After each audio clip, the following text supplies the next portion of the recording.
grapple. Got the fuck up out of here. White folks are dying to get the fuck out.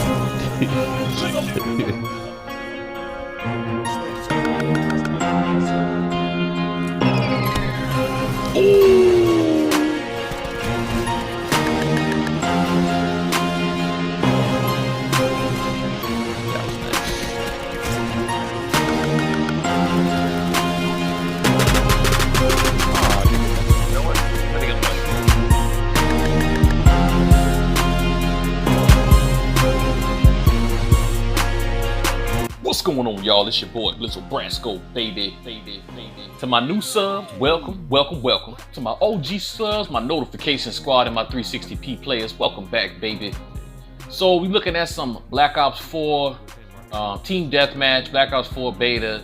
So we played the beta. The beta is over for this weekend. If you're watching this video, the beta will be back next weekend. That's me getting shot in the back. That happened a lot in this beta, and I'm gonna talk about that a little bit. So I give y'all my opinion on the weekend one of the beta. I'm using the Rampart 17 assault rifle, aka the Scar H. This is probably my favorite assault rifle in the game. The SMGs were pretty powerful, but this gun right here, I really liked it. I felt like it put people down fairly fast. I'm hoping that they don't nerf it, but we know how that goes. So anyway, I don't remember the name of this damn map. It's the beach map.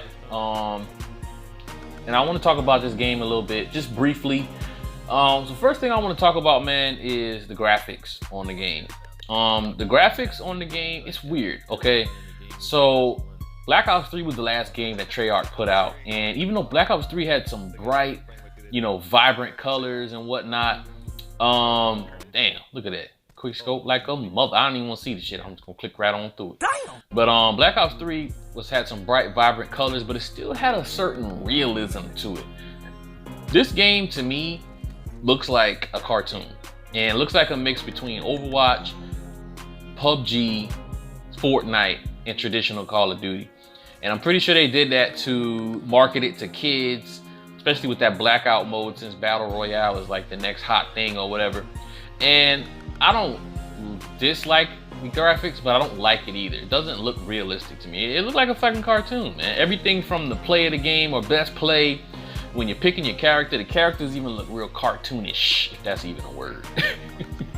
The maps themselves, same thing with the maps. I don't dislike the maps, but I don't like the maps either. Like the maps, I don't know what it is. They didn't do the traditional 3-lane maps like how we like. These maps have several lanes and a lot of different walkways and openings and all types of crap. For lack of a better term, a lot of these maps are a clusterfuck, man. And excuse my language, I probably just demonetized myself. Oh yeah, that's right. I don't get no monetization no more. But a lot of these maps are a cluster, man. And it's just like they're all over the place.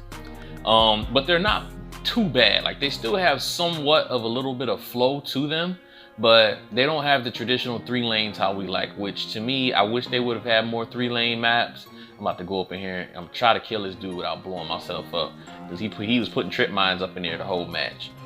But speaking of the maps, as you can see, that new mini map with that new Fog of War thing that they have, it was really hard for me to read the mini map for some reason. Like where I thought people were was not actually where they were on the map. And I don't know what it is. I don't know if it's just me and my old ass eyes, but the mini map is hard to read to me. Also, something that I learned, I was always wondering, how do people know if I was coming up behind them? Because y'all know I'm a rusher, so I flank and spank all day, in the great words of my boy Bootney Farnsworth. But I'm just sitting, I'm like, how do people know I'm coming up behind them? Apparently this Fog of War thing, basically if you look at the mini map, wherever the fog is, that's your line of sight. Then we go with the triple, drop the triple on them right there, you know what I'm saying? But that's your line of sight. So basically you got eyes in the back of your head. So if somebody comes up behind you, you can see that on the mini map, and that's crazy. I don't like that, because what's the point of flanking somebody if they can see you on the mini map and you see I'm out? Shit, I'm leaving, bro. I'm gonna shoot this dude under the water, re-stem myself, and I'm out. But yeah, I'm not too fond of that right there. That whole Fog of War and that circular cone area where you can see yourself. The weapons, I like the weapons. They need a little bit of balancing. They're fairly balanced as a whole for the most part. but SMGs are a little OP. There's no reason why an SMG should be able to win a gunfight with an AR mid to long range. SMGs are made for close quarters combat, and there's no way that SMG should be winning long range gunfights with people who have ARs. Watch how I shit on these dudes. I shit on them so bad. It finally got me right there. But yeah, there's no reason why that should be happening, and it happens in this game.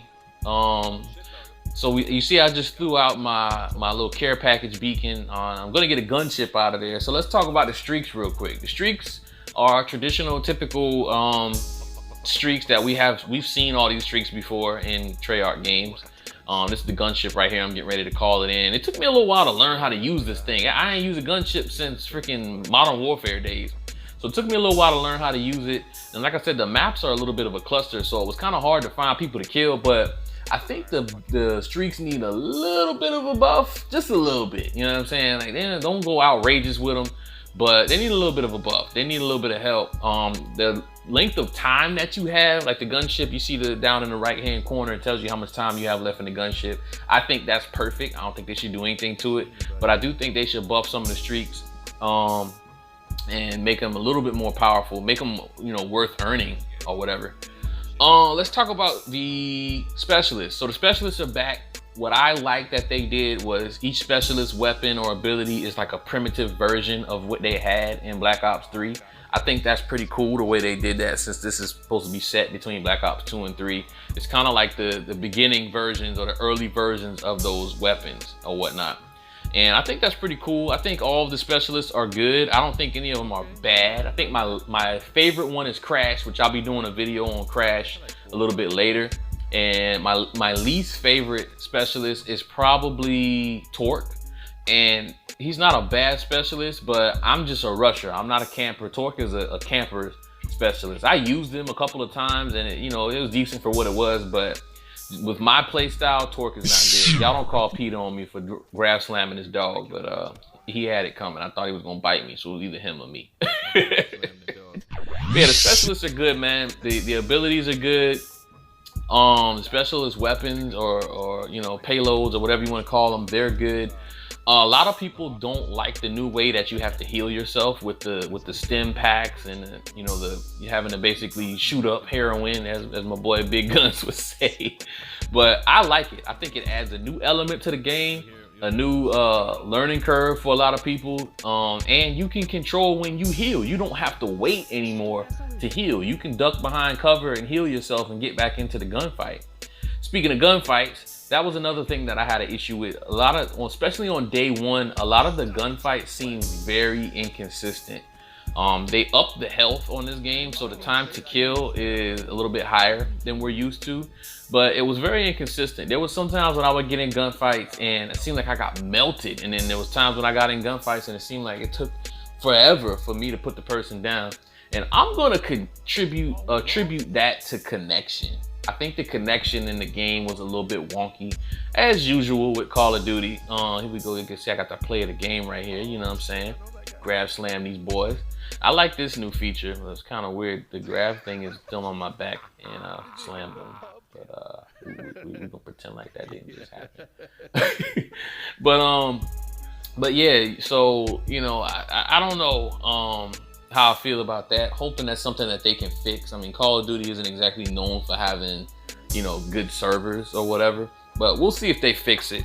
Another concern that I have with the game too is the whole, team play aspect of it. I think they focus a little bit too much on team play. Everybody knows Call of Duty is a lone wolf, Blue Falcon ass type game. And, they're not really known for team play, and they're trying to promote team play on this game. Just everything from the different specialists and not being able to pick more than one specialist per team unless it's in TDM and stuff like that. All of that stuff lets me know that they're trying to promote team play, and you have to put together your squad strategically and all that good stuff. And I get it, and that's cool or whatever, but sometimes I just want to get on Call of Duty and play solo and do my own thing and not have to worry about my random. You know what I'm saying? So with all that being said, all in all, The game is decent. I'm probably most likely gonna buy it. I'm still interested to see how the blackout modes are gonna be. I'm not a huge battle royale fan, but if I'm gonna spend $100 on a video game, I'm gonna take advantage of all the features. So I probably will play a little bit of blackout here and there. So I'm still interested to see how the blackout mode is gonna be. I'm interested to see what changes they're gonna make for the second weekend of the beta. I'm liking what I see so far. There's a few little issues that I think they'll tweak. The only issues that I'm not sure about, I can't speak about as of yet. Number one is skill-based matchmaking. Is it going to be in the game? Because I don't think it was in the game during the beta. I think it was just regular matchmaking, and it was what it was. So is skill-based matchmaking going to be in the game? And if so, how strong is it going to be? And then number two, supply drops. Because my boy Thunder pointed out something that I didn't even think about. Because I was like, why did they change the way you call in your score streak? They changed it to where you have to hold down triangle, you know? And I was like, and I thought, I didn't even think about it. And he said it. He was like, you know, well, they probably did that because there's going to be emotes in this game. And you're going to use the D-pad to do your emotes, which means they're going to be in supply drops. So we know supply drops are coming. It's just a matter of, are they just going to put emotes and cosmetic stuff in it, or are they going to be weapons? But anyway, that's all I got for right now. Like I said, I'm feeling the game so far. I'm leaning more towards buying it. I haven't 100% decided if I'm going to buy the game yet or not. But so far, I'm leaning more towards buying it. I'm interested to see what changes they're going to make this upcoming weekend. But let me know your experience with the beta. I know a lot of y'all commented on my WTF Moments video. I just put that up for the laughs, man. You know, quick scoping is in the game, and it is what it is. It's a part of Call of Duty now. You can thank your esports and your YouTubers for that. But let me know what y'all think about the beta. Are you gonna buy the game, or are you just done with Call of Duty? Let me know down in the comments. Make sure y'all like the video, share this motherfucker, and I'ma see y'all in the next one. And we out this motherfucker. Peace. Peace.